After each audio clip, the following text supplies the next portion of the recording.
Hello dear students, after a long time, लेकिन कुछ reasons थे, कुछ प्रॉब्लम्स थी जिसकी वजह से मैं ऑनलाइन नहीं आ पा रहा था। लेकिन अभी मैं ऑनलाइन आया हूँ क्योंकि बहुत ज़्यादा ज़रूरी था, क्योंकि आपका एनडीए का एग्ज़ाम जो रुका हुआ था वो आज हो गया है। तो क्यों ना आज आप अपने नंबर्स को भी देख लें कि आपने कितने क्वेश्चन सही किए हैं और क्या गलती रही है। वैसे इंग्लिश का जो पार्ट रहा है वो बहुत ज़्यादा ईजी रहा है, ठीक है। मॉडरेट नहीं बोल सकते क्योंकि बहुत ज़्यादा इजी था। और मेरे जो स्टूडेंट्स हैं जिनको मैंने पढ़ाया हुआ है, तो एटलीस्ट वोकेबुलरी में तो कोई प्रॉब्लम हुई नहीं होगी, और एरर्स और इसके बाद में जो भी फिलअप्स थे वो सब आपने कर लिए होंगे, ठीक है। तो बहुत ही आसान सब क्वेश्चन पेपर था आपका, और मैं फ़िलहाल आपका जो है पेपर ही लेकर के आया हूँ जिसे मैं सॉल्व कराऊंगा। इन डेप्थ बहुत ज़्यादा डीप पर नहीं जाऊँगा, बहुत ही ज़्यादा डीप में नहीं जाना, क्योंकि आपको आंसर समझना है। जो अपने आंसर्स फाइंड आउट किए उसको आप सॉल्व करिए। तो हम बात बहुत ज़्यादा बाद में करेंगे, एक रीज़न क्या था ऑनलाइन ना आने का वो मैं आपको बताऊँगा। लेकिन फ़िलहाल अभी हम इस पेपर को सॉल्व करने वाले हैं, तो चलिए जल्दी से सॉल्व करते हैं। और अब अपना पेपर आप निकाल लीजिए और उसमें देखिए कि कितने क्वेश्चन आपने सही किए हैं, और उसमें सही गलत का निशान लगाकर आप अपने आप को इवेल्युएट करिए कि कितने क्वेश्चन आपने सही किए हैं। चलिए स्टार्ट करते हैं, इस पेपर को सॉल्व करते हैं। मेरे पास जो पेपर है वो कोड बी का है, ठीक है। लेकिन जो भी सीक्वेंस होते हैं, चाहे वो फिलिंग द ब्लैंक्स हो, स्पॉटिंग एरर, तो वो सीक्वेंस आपको सेम मिलेंगे। तो सबसे पहले मेरे पास जो पेपर है इसमें सबसे पहले एंटोनिम्स दिए गए हैं। तो सबसे पहले आप एंटोनिम्स का पार्ट निकालिए, उसको टिक करिए जो आपके आंसर्स हैं। सॉल्व करते हैं। फर्स्ट क्वेश्चन दिया है, he nodded absently throughout the meeting. Absently का मतलब एब्सेंट होता है। एब्सेंट होता है तो इसका मतलब हमें जो फाइंड आउट करना है एंटोनिम फाइंड आउट करना है। And I have already told you कि जब आप एंटोनिम से फाइंड आउट करें तो आपका प्रेजेंस ऑफ माइंड होना चाहिए। कई बार होता क्या है कि फर्स्ट ऑप्शन में ही सिनोनिम दिख जाता है और आपको लगता है अरे ये तो हमने पढ़ा हुआ है, आप वही पिक करके चले आते हैं। तो presence of mind, that is very important, that you have to focus. Okay, so here we are talking about absently, and absently means होता है कोई कोई से या कभी कदार या एब्सेंट रहता है, प्रेजेंट नहीं रहता है। And here we have to find out the antonym, so we will go for alertly. Alert is given, और अलर्ट है तो इसका मतलब वो पूरी तरह से एक्टिव है, ठीक है। तो यहां पे हमारा जो आंसर आ रहा है वो बी पार्ट आ रहा है, alertly. This word has been discuss in our class, ये डिस्कस कर चुके हैं हम, इसका मतलब ये पढ़ाया हुआ वर्ड था। Now come to the second question. Second question में देखिए लिखा हुआ है, I fully believe that the, इसके बाद में corner stone of good policy is an electorate that is educated on the national issues. Educated का मतलब क्या होता है बताने की जरूरत तो है नहीं, एवरीबडी नोज, है ना। तो सबको पता होता है एजुकेटेड का मतलब क्या होता है, but here we have to find out the antonym. लेकिन यहां पर हमें एंटोनिम फाइंड आउट करना है, और इग्नोरेंट यहां पे वर्ड दिया है जिसका मतलब होता है अनबिग, जिसको उसके बारे में कुछ पता नहीं है, that is not educated. Here we have to find out the antonym, so option C is given, ignorant is given, that is the correct answer. Okay, now third question पे आते हैं। For important medical decisions even finding a doctor you trust is not enough. Important लिखा हुआ है, और important अब इससे आसान तो यार नहीं आएगा एग्जाम में, इससे आसान नहीं आएगा। अगर ये पेपर आपने सही से नहीं किया तो ये समझ लो कि फर्स्ट टाइम इतना आसान पेपर आया है। इंपॉर्टेंट नहीं आ रहा है तो फिर बेकार है, इंपॉर्टेंट तो आना ही चाहिए। तो इंपॉर्टेंट यहां पे दिया है, इंपॉर्टेंट का मतलब क्या है, कोई भी चीज महत्वपूर्ण है। तो देखिए ए ऑप्शन में सिग्निफिकेंट दिया था, significant is the closest synonym, but we have to find out the antonym, that you have to remember as I told you earlier. So here we will go for option number B, that is trivial. Trivial means होता है तुच्छ या मामूली, so that is not important, it means that B option is correct. Now come to the fourth one. Fourth one में आते हैं, planets move करना। अब कोई मूव कर रहा है इसका मतलब कि कोई रुका हुआ है, यही तो अपोजिट होना चाहिए। तो यहां पे स्टॉल दिया है, here we will go for option number C. तो फोर्थ का ऑप्शन जो आ जाएगा वो सी आ जाएगा। फिफ्थ में आते हैं, पूरा क्वेश्चन नहीं पढ़ते हैं, केवल हम हाइलाइटेड वर्ड को पढ़ते हैं जिसका हमें एंटोनिम यानी जिसका हमें आंसर फाइंड आउट करना है। तो आप देखें यहाँ पे एक्सप्रेस्ड दिया है। अब किसी चीज को एक्सप्रेस करना, इसका मतलब कि उसको किसी चीज के लिए बताना, उसकी व्याख्या करना, उसको बताना, एक्सप्लेन करना। तो यहां पे देखिए किसी चीज को वो छिपाएगा, अभी बता रहा है, अभी छिपाएगा। और छिपाने के लिए आपको मैंने बताया था कंसील एक वर्ड। कंसील का मतलब किसी चीज को हाइड करना, छिपाना। तो यहां पे आपको ऑप्शन मिल रहा है डी ऑप्शन, डी ऑप्शन आपका करेक्ट है। नाउ नेक्स्ट 6 नंबर पे आते हैं, वार्मर। अरे वार्म मिल रहा है तो कोल्ड आना चाहिए, तो ठीक है। तो यहां पे कोल्डर आपको दिख रहा है, बी ऑप्शन करेक्ट हो जाएगा। 7 नंबर पे आइए। 7 नंबर पे देखिए कंसर्न, कंसर्न है कोई भी पर्सन तो इसका मतलब किसी चीज के लिए फिक्रमंद है। कंसर्न अबाउट यू इसका मतलब आपके बारे में वो फिक्रमंद है।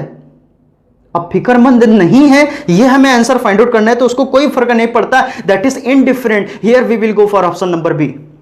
ओके, नाउ 8th नंबर पे आते हैं। डिबेट दिया है और डिबेट का मतलब होता है कि वाद विवाद करना, डिबेट करना, लड़ाई झगड़ा, क्वेरलिंग, रैंगलिंग, ये सारे सेंस आते हैं। तो यहां पे एक ही ऑप्शन आ रहा है, वही पॉजिटिव वर्ड है, that is agreement. Here we will go for option number D. Okay, now अब इसके बाद में नेक्स्ट है 9th नंबर सेंसिटिविटी। सेंसिटिव है तो सेंसिटिविटी का हमारा ऑप्शन जो आ रहा है, ए ऑप्शन आ रहा है इम्परवेसिव, ठीक है, तो ए ऑप्शन यहां पे करेक्ट हो जाएगा। 10th नंबर पे आते हैं ह्यूज। ह्यूज मैंने बताया था जब मैंने आपको जाइगेंटिक बताया था, जाइगेंटिक का मतलब होता है विशाल, हैवी, इनॉर्मस, ह्यूज, मैमथ। तो यहां पे वास्ट भी है, इसका मतलब कि इसका अपोजिट फाइंड आउट करना है। देखिए बी नंबर पे मेजर दिया था, अगर आप सिनोनिम फाइंड आउट करते तो बी पार्ट में चले जाते, लेकिन हमें एंटोनिम फाइंड आउट करना है। कौन सा option? C option, that is tiny. तो टाइनी में चले जाएंगे, that is micro. Okay, C option correct हो जाएगा। अब इसके बाद में मेरे में जो क्वेश्चन दिए हैं वो पैराजम्बल्स हैं, ठीक है, तो आपको PQRS वाले क्वेश्चन देखने को मिलेंगे। चलिए सॉल्व कर लेते हैं। तो 11th नंबर का जो मेरा क्वेश्चन दिया गया है, several years ago course on climate change at Texas AM university, professor Andrew Dressler created an introductory for freshman and sophomores. यहां पे देखिए कौन सा आंसर, यहां पे हम कीवर्ड देखेंगे। मैंने आपको बताया है, बहुत ही अच्छी आपको टैक्टिक्स स्ट्रेटजी बताई थी कि कैसे हमें प्रॉब्लम को सॉल्व करना है। तो मैंने कहा कीवर्ड से सॉल्व करेंगे। कीवर्ड देखते हैं, इंट्रोडक्टरी, इंट्रोडक्टरी कोर्सेज होते हैं, तो इंट्रोडक्टरी कोर्सेज यानी आर के बाद क्यू आना चाहिए। आर के बाद क्यू के ऑप्शन देखें तो हमारा आर के बाद क्यू का केवल एक ही ऑप्शन है, PRQS, A option, no problem, A option correct है। आपने भी किया होगा करेक्ट। इसके बाद में नेक्स्ट आते हैं। नेक्स्ट आप देखिए क्वेश्चन अगर समझें तो आपको मैं यहां पे थोड़ा सा की पॉइंट दिखाना चाहूंगा, ठीक है। आप यहां पे देखें कि will be much harder, C option में यहां पे आर नंबर में देखने को मिल रहा है, I realise that solving the climate change problem then solving will be much harder. और हार्डर के बाद में क्या आना चाहिए? देन आना चाहिए, क्योंकि कॉम्पिटिटिव डिग्री में आप जानते हैं ER रूप आता है तो फिर देन भी फॉलो करता है, यानी आर के बाद क्यू, आर के बाद क्यू यानी A option PRQS। Now 13 number जैसे कि आप देख पा रहे हैं, ठीक है, क्वेश्चन आपको बिल्कुल अच्छे से दिख रहा होगा, ठीक है। तो 13 नंबर पे देखिए हम क्वेश्चन को सॉल्व करते हैं। तो यहाँ पे कीवर्ड पहले मैं आपको दिखाऊं, आप देखें P नंबर में देखिए लिखा हुआ है although the temperature of this layer of the, अब लेयर ऑफ द क्या है, किस चीज की लेयर है, क्या है, तो layer of the atmosphere, layer of the atmosphere. तो आप देखें layer of the P option और एटमॉस्फेयर दिया है S में, यानी P के बाद में S आना चाहिए, P के बाद में S, इसका मतलब B ऑप्शन करेक्ट है, दैट इज PSQR। आगे आते हैं 14 नंबर पे। 14 नंबर पे देखिए लिखा हुआ है, कीवर्ड में दिखाऊंगा सीधे आपको, लिखा हुआ है R नंबर पे, glowing like a dark orange that radiates, radiates क्या, द विजिबल रेंज। यहां पे R के बाद S आ रहा है, R के बाद S दे देखिए PRSQ, यहां पे D ऑप्शन आपका सही आ रहा है, D ऑप्शन करेक्ट हो जाएगा। आगे चल दिए 15 नंबर पे। 15 नंबर पे देखिए two people argue about why Venus is so much warmer. Warmer देखिए फिर आपको सेम क्वेश्चन दिखा, वार्मर दिखा है, वार्मर के बाद में हमारा कॉम्परेटिव डिग्री दिख रहा है, आपको देन आना चाहिए, तो वार्मर के बाद में देन आएगा, यानी P के बाद में S आएगा, PSQR, यानी A ऑप्शन दिख रहा है। Here we will go for A option, A option यहां पे करेक्ट हो जाएगा। आगे चलते हैं 16 नंबर पे। 16 नंबर पे देखिए मैं थोड़ा सा प्रॉब्लम आपको दिखाऊं। 16 नंबर पे लिखा हुआ है, यहाँ पे कीवर्ड दिखाऊंगा मैं आपको, लिखा हुआ है S नंबर देखिए gain sharing plans, gain sharing plans, तो प्लान्स के बाद में हेल्पिंग वर्ब आना चाहिए, तो यहाँ पे are used, are now used, ये पैसिव वॉइस जाएगा ना, तो आर नाउ यूज्ड यानी S के बाद में P आ रहा है और SPRQ यानी D ऑप्शन दिख रहा है, D ऑप्शन यहाँ पे हमारा करेक्ट हो जाएगा।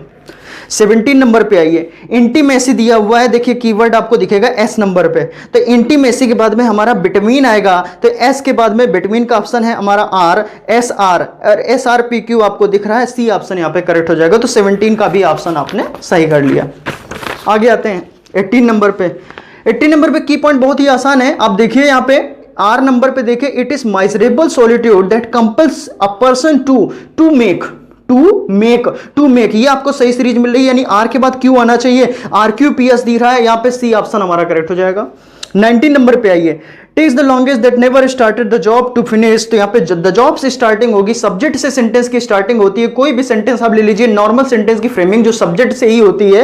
यहाँ पे आर नंबर से starting, only one option is given, that is option number B.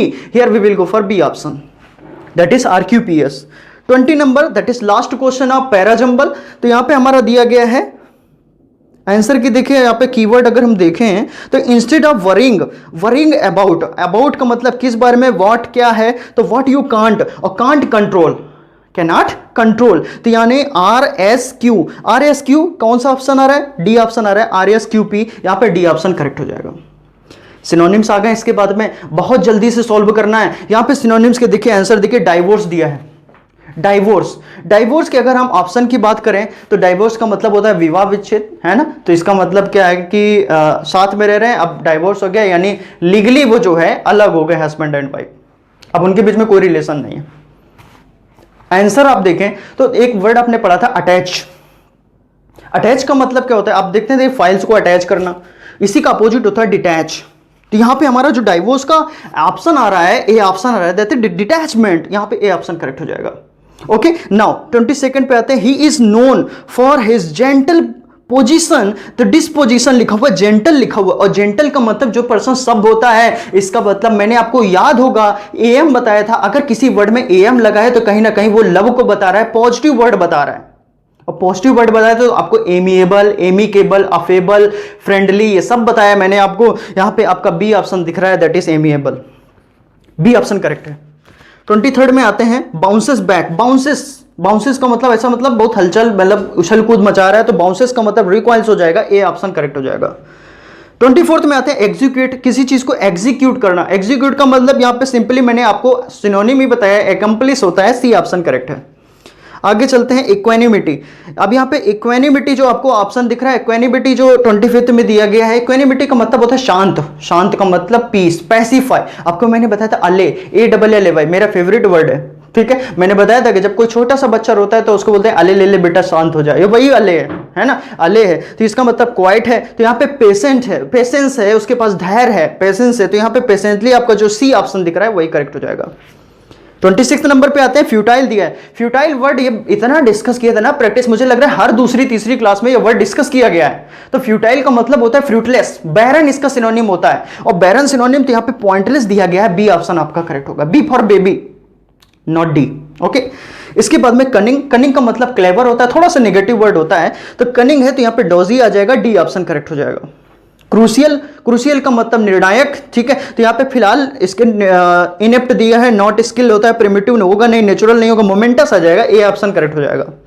29 number पे देखिए फ्रेंजी दिया, इनटू अ फ्रेंजी, फ्रेंजी का मतलब हलचल, हलचल मची हुई है किसी पॉइंट को लेकर, जैसे कि अब देखिए कोविड-19 को लेकर जितनी पहले हलचल थी अब उससे कम हो गई है, लोगों ने रहना सीख लिया है ना। तो यहाँ पे आपका क्या है, तो यहाँ पे बर्जर का ऑप्शन आ रहा है, सी ऑप्शन आपका करेक्ट हो जाएगा, क्योंकि क्रिएटिव हो नहीं सकता, साइलेंट हो नहीं सकता, रॉन्ग हो नहीं सकता, तो एक ही ऑप्शन, मान लीजिए बर्जर का नहीं आ रहा होता, 3 ऑप्शन आ रहे थे तो चौथा ऑप्शन ऑलरेडी आपको आ जाएगा। ओके, 30 नंबर देखिए, यर्निंग लिखा हुआ है, यर्निंग का मतलब होता है कि नहीं किसी चीज के लिए चाहत होना। अब कोई भी फास्ट फूड है उसके लिए चाहत है, या फिर चाहत आप जानते ही हैं, है ना। इसने यर्निंग, इसका मतलब क्या, स्ट्रॉन्ग डिजायर है किसी चीज को पाने की, स्ट्रॉन्ग डिजायर है, तो we can say that hankering, here we will go for option number D. Okay, तो यहाँ पे सिनोनिम्स भी फिनिश हो गए। अब यहाँ पे हमारे हैं जो प्रीपोजिशंस, प्रीपोजिशंस है बहुत ही आसान से प्रीपोजिशंस आए हुए थे, मुझे लग रहा है जो प्रैक्टिस कराई है उन्हीं में से हैं। अब सेंटेंस हूबहू नहीं मिलेंगे लेकिन रूल्स कहीं ना कहीं मिलेंगे।